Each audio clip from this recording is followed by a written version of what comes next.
မင်္ဂလာပါ Techsta Myanmar YouTube channel ကနေပြန်လည်ကြိုဆိုပါရစေကျွန်တော်တို့ Techsta Myanmar YouTube channel ရဆိုလို့ရှိရင်ဒီပညာနဲ့ဆိုင်တဲ့သင်ခန်းစာတွေကိုပုံမှန်တင်ဆက်ပေးနေတဲ့ channel လေးတစ်ခုပဲဖြစ်ပါတယ်ဒါကြောင့်ကျွန်တော်တို့ရဲ့ channel ကိုလာရောက်လေ့လာဖို့လည်းဖိတ်ခေါ်ချင်ပါတယ်ဟုတ်ကဲ့ပါကျွန်တော်ခုတစ်ခေါက်မှာတော့ကျွန်တော်တို့ရဲ့ USB ကတ်တွေကိုဓာတ်ပုံတွေကူးတဲ့အခါဒါမှမဟုတ်ရင်လည်းဗီဒီယိုတွေကူးတဲ့အခါအထူးသဖြင့်ဗီဒီယိုတွေမှာတော့ပို့ပြီးတော့များပါတယ်ကျွန်တော်တို့ file size တွေက 4K ဒါမှမဟုတ် 4K ထက်ကျော်ပြီးတော့မှ 5K 6K အဲ့လိုတွေဖြစ်နေခဲ့လို့ရှိရင်ကျွန်တော်တို့ drive ထဲကိုတန်းပြီးတော့မှကူးလို့မရပါဘူးဘယ်လိုဖြစ်တာလဲဆိုလို့ရှိရင်ကျွန်တော်ပြပေးပါမယ်ကျွန်တော်ဒီမှာဆိုလို့ရှိရင်ဇာကားတကားတောင်းထားတာရှိပါတယ်ဒီကားကို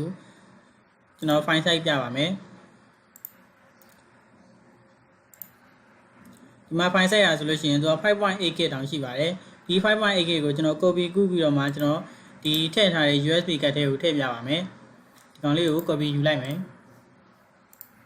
copy ယူပြီးတော့မှကျွန်တော်တို့ဒီ disk PC တွေကိုပြန်သွားပြီးတော့မှကျွန်တော်ဒီမှာထည့်ထားတဲ့ USB drive ထဲကိုပဲသွားပြီးတော့ paste လုပ်ကြည့်ပါမယ်ဒီလိုပေါ်နေပါတယ်ဒါကကျွန်တော်တို့ဒီ file size ကတအားကြီးနေတာဖြစ်တဲ့အတွက်ကျွန်တော်တို့ရဲ့ USB တွေကိုတခါတည်းထည့်လို့မရပါဘူးဒါဘာလို့လဲဆိုလို့ရှိရင်ကျွန်တော် USB ရဲ့ format ကိုကျွန်တော်တို့ပြောင်းပေးရမှာဖြစ်ပါတယ်ဒီမှာကြည့်လိုက်မယ်ဆိုလို့ရှိရင်ကျွန်တော်တို့ USB ရဲ့ format ကိုသွားပြီးတော့ကြည့်မယ်ဆိုလို့ရှိရင်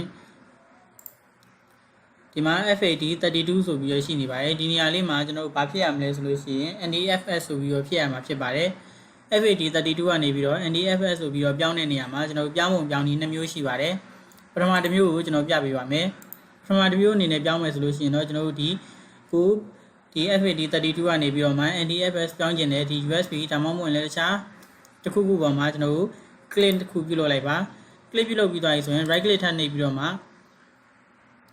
တို့ဒီမှာ format ဆိုတာရှိပါတယ်ဒီ format ဆိုတာလေးကို click နှိပ်လိုက်ပါ format ဆိုတာလေးကို click နှိပ်ပြီးသွားပြီဆိုရင်ကျွန်တော်ဒီမှာ file system ဆိုတာရှိပါတယ်ဒီ file system ဆိုတဲ့နေရာမှာကျွန်တော်ဒီမှာ NTFS ဆိုပြီးတော့ပြောင်းလိုက်ပါပြောင်းပြီးသွားပြီဆိုလို့ရှိရင် step ကိုနှိပ်လိုက်မယ်ဆိုလို့ရှိရင်ဒါကျွန်တော်တို့ဒီ file system ကိုကျွန်တော်တို့ FAT32 ကနေပြီးတော့မှ NTFS ကိုပြောင်းပြီးသွားပြီဖြစ်တဲ့အတွက်ကျွန်တော်တို့ဒါမှမဟုတ်တခြားသော last file တွေကိုဒီ USB တွေကိုထည့်ကျင်နေဆိုလို့ရှိရင်အစောဆုံးအလိုမျိုး error မတက်တော့ဘဲနဲ့ဒါမျိုးထည့်လို့ရမှာဖြစ်ပါတယ်ဒီလိုမျိုးဒီနည်းနဲ့ပြုလုပ်မယ်ဆိုလို့ရှိရင်တော့ကျွန်တော်တို့ stack ကိုပြုလုပ်ပြီးတော့မှဒီ file format ကိုပြောင်းလို့ရပါတယ်ဒီလိုပြောင်းမယ်ဆိုရင်တော့ကျွန်တော်တို့ဒီ drive ထဲမှာရှိနေတဲ့ data တွေအကုန်လုံးကပျက်စီးသွားမှာဖြစ်ပါတယ်ဒီလိုမျိုး data တွေမပျက်စီးအောင်ပြောင်းလဲနိုင်မယ်ကျွန်တော်တခြားနည်းတစ်မျိုးကိုလည်းပြောပြပေးပါမယ်အဲ့ဒါကတော့ဗာလဲဆိုလို့ရှိရင်ကျွန်တော် command prompt နဲ့ကနေပြောင်းရတာဖြစ်ပါတယ် command prompt ကိုအသုံးပြုဖို့အတွက်ကျွန်တော်တို့ဒီမှာ search ကိုနှိပ်ပြီးတော့မှကျွန်တော်တို့ဒီမှာ co mmand pr1d ဆိုတာရှိပါတယ်ဒီ command prompt ကိုနှိပ်ပြီးတော့မှကျွန်တော်တို့ file format ကိုပြောင်းမှာဖြစ်ပါတယ် command prompt ကိုနှိပ်လိုက်ပါနှိပ်လိုက်တယ်ဆိုလို့ရှိရင်တော့ဒါမျိုးပဲကျွန်တော်တို့ပေါ်နေမှာဖြစ်ပါတယ်ဒါမျိုးမလို့ရှင်ပါဘူးကျွန်တော်တို့ command prompt ကိုမှကျွန်တော်တို့ run administrator ဆိုတဲ့ပုံစံမျိုးလေးနဲ့ကျွန်တော်တို့သုံးမှာဖြစ်ပါတယ်ဒီမှာဆိုလို့ရှိရင်ကျွန်တော် command prompt ရှိပါတယ်ဒီနေရာကို right click လေးတစ်ချက်နှိပ်လိုက်ပါ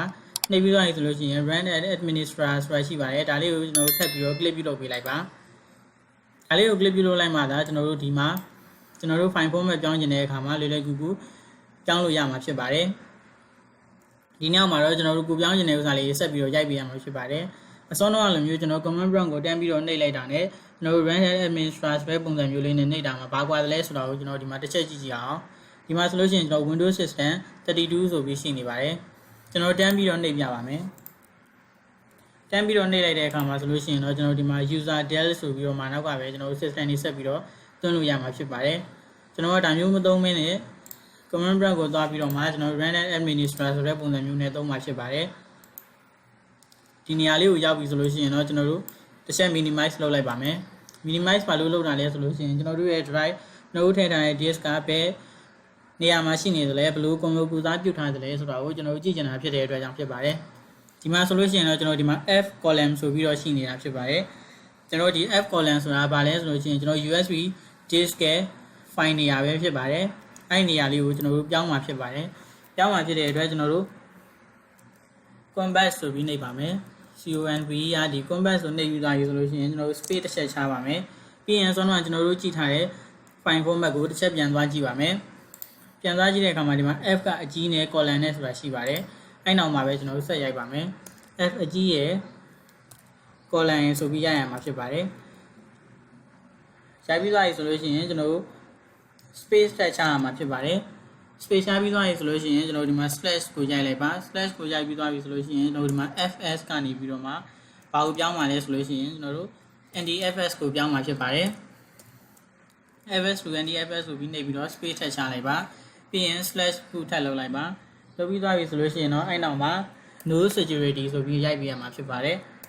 no SECU RITY ဆိုပြီးရိုက်ရမှာဖြစ်ပါတယ်ဒီမှာတစ်ချက်ပြန်ကြည့်ရအောင်ကျွန်တော်တို့ဒီမှာဒီဆုံးတော့ command prompt ကို right click နေပြီးတော့မှ run administrator ပြောင်းထားတဲ့ပုံစံရဲ့နောက်မှာဗာဆက်ရိုက်မယ်ဆိုရင် combat convert combat ရိုက်မယ် space ရိုက်မယ်ပြီးရင်ကျွန်တော်တို့အဲ့ဒီရဲ့နောက်မှာကျွန်တော်တို့ file format ကိုရိုက်ပါဖြစ်ပါတယ် file ကဘယ်နေရာမှာရှိနေတယ်လဲ f နေရာမှာရှိနေတာဖြစ်တဲ့အတွက်ကျွန်တော်တို့ f colon ဆိုပြီးရိုက်တယ်ပြီးရင် space ရှားတယ်ပြီးရင် slash တက်နေတယ်ပြီးရင်ကျွန်တော်တို့ fs လို့ NTFS fs colon NTFS ဆိုပြီးတော့နှိပ်တယ်ပြီးရင် space ထပ်ရှားတယ်ပြီးရင်ကျွန်တော်တို့ slash ကိုထပ်နှိပ်တယ်ပြီးရင်တော့ကျွန်တော်တို့ no security ဆိုတာလေးကိုရိုက်လိုက်တာဖြစ်ပါတယ် no security ကတော့ no SECU RITY ဆိုပြီးတော့ရိုက်တာဖြစ်ပါတယ် no security ဆိုပြီးရိုက်ပြီးသွားပြီဆိုရင် enter ခောက်လိုက်ပါဒါဆိုရင်တော့ကျွန်တော်တို့အနေငယ်စောင့်ပေးလိုက်တာ ਨੇ ကျွန်တော်တို့ရဲ့ file format ကသစောတော့ FAT32 ကနေပြီးတော့မှဘာဖြစ်သွားမလဲဆိုလို့ရှိရင် NTFS ဆိုပြီးတော့ဖြစ်သွားမှာဖြစ်ပါတယ်ဒါကတော့ကျွန်တော်တို့ code ထဲမှာရှိနေတဲ့ဒီ memory data အရာအချိန်ကြာမြင့်နေတာဖြစ်တဲ့အတွက်နည်းငယ်စောင့်ပေးလိုက်ပါဒီမှာဆိုလို့ရှိရင်ပြန်ပြီးပေါ်နေပါတယ်ကျွန်တော်တို့ဒီမှာ conversion complete ဆိုပြီးတော့ပေါ်နေပါတယ်ဒါမျိုးပြီးသွားပြီဆိုလို့ရှိရင်တော့ကျွန်တော်တို့ဒီ file format ပြောင်းတာကပြီးဆုံးသွားပြီဆိုပြီးတော့ဒီမှာပြပေးပါတယ်ပြီးသွားပြီဆိုလို့ရှိရင်တော့ကျွန်တော်တို့ဒီမှာထွက်လိုက်ပါမယ်သူကနေထွက်လိုက်မယ်ထွက်ပြီးသွားပြီဆိုရင်ကျွန်တော်တို့ထပ်ပြီးတော့မှဒီ this PC တွေကနေထွက်လိုက်မယ်ပြီးသွားပြီဆိုရင်ကျွန်တော် refresh တစ်ခါထပ်လုပ်လိုက်ပါမယ်refresh လုပ်ပြီးသွားပြီဆိုလို့ရှိရင်ကျွန်တော် this PC တွေကိုပြန်သွားပါမယ်ဒီ USB disk format ကဘယ် format မှာရောက်သွားပြီဆိုလဲဆိုတာကိုကျွန်တော်တို့တစ်ချက်ပြန်ကြည့်ပါမယ် right click နှိပ်လိုက်ပါပြီးရင်ကျွန်တော် show more option ကနေမှာ properties ကိုသွားလိုက်ပါ properties ကိုသွားလိုက်တဲ့အခါမှာပထမကျွန်တော် video ရဲ့အစမှာ FAT32 ကနေ NTFS format ကိုပြောင်းသွားပြီဖြစ်ပါတယ်ဒီလိုကျွန်တော်ပြောင်းပြီးတဲ့ဒုတိယနည်းနဲ့ပြောင်းလိုက်တာဖြစ်တဲ့အတွက်ကျွန်တော်ဒီထဲမှာရှိနေတဲ့ကျွန်တော်မူရင်း data ကြီးလည်းမပြောက်ပါဘူးဒီမှာအရင်တိုင်းပဲဆက်ပြီးတော့ရှိနေပါတယ်ကျွန်တော်ပထမပြောပြခဲ့တဲ့နည်းအတိုင်းပဲကျွန်တော်တို့ format ကိုသုံးပြီးတော့မှဒီ FAT32 ကနေပြီးတော့မှ NTFS ကိုပြောင်းမယ်ဆိုလို့ရှိရင်တော့ဒီ cat ထဲမှာရှိနေတဲ့ data တွေအကုန်လုံးပြတ်သွားပြီးတော့မှသာကျွန်တော်တို့ဒီ NTFS format ကိုပြောင်းသွားမှာဖြစ်ပါတယ်ဒီမှာကြည့်လိုက်မယ်ဆိုလို့ရှိရင်တော့ကျွန်တော်တို့ data ကြီးလည်းမပြည့်စည်ဘူးဒီ file format ကလည်းပြောင်းပြီးသားဖြစ်သွားပါပြီဒီမှာ NTFS ဆိုပြီးတော့ပြောင်းသွားပါတယ်လူကြီးမင်းတို့အနေနဲ့ပြောင်းမယ်ဆိုလို့ရှိရင်တော့ cat လို့ကိုပြောင်းမယ်ဆိုရင်ဒါကျွန်တော်ပထမပြောပြခဲ့တဲ့ format ကိုသုံးပြီးတော့ပြောင်းမှာ cat ထဲမှာ data တွေရှိနေပြီးတော့မှ format ပြောင်းကျင်တယ်ဆိုလို့ရှိရင်တော့ကျွန်တော်ပြပေးခဲ့တဲ့ဒုတိယနည်းလေးအတိုင်းပဲပြောင်းတာအကောင်းဆုံးဖြစ်ပါတယ်ဒါဆိုလို့ရှိရင်ကျွန်တော်တို့ဒီမှာ file format က NTFS ဖြစ်သွားပြီဖြစ်တဲ့အတွက်ကျွန်တော်တို့ lash file တွေကိုဒီထဲကို copy လုပ်လို့ရသွားပြီဖြစ်ပါတယ်ကျွန်တော်တို့ copy လုပ်ကြည့်အောင်ကျွန်တော်ဒီ software က down ထားတဲ့ဇာတ်ကဆိုလို့ရှိရင်ကျွန်တော်တို့ဒီမှာ 4.8 လားကျွန်တော်တို့ဒီမှာပြန်ကြည့်ပေးပါမယ်ဒီမှာ 5.8K ဆိုတာရှိပါတယ်ဒီ 5.8K ကိုအစောတော့ကျွန်တော်ဒီ FAT32 ဆိုတဲ့ format နဲ့ပဲ copy ကူးတဲ့အခါမှာ copy ကူးလို့မရပါဘူးခု NTFS ပြောင်းပြီးတဲ့အခါမှာဘယ်လိုနေလဲဆိုတာကိုကျွန်တော်တို့ copy ကူးကြည့်အောင်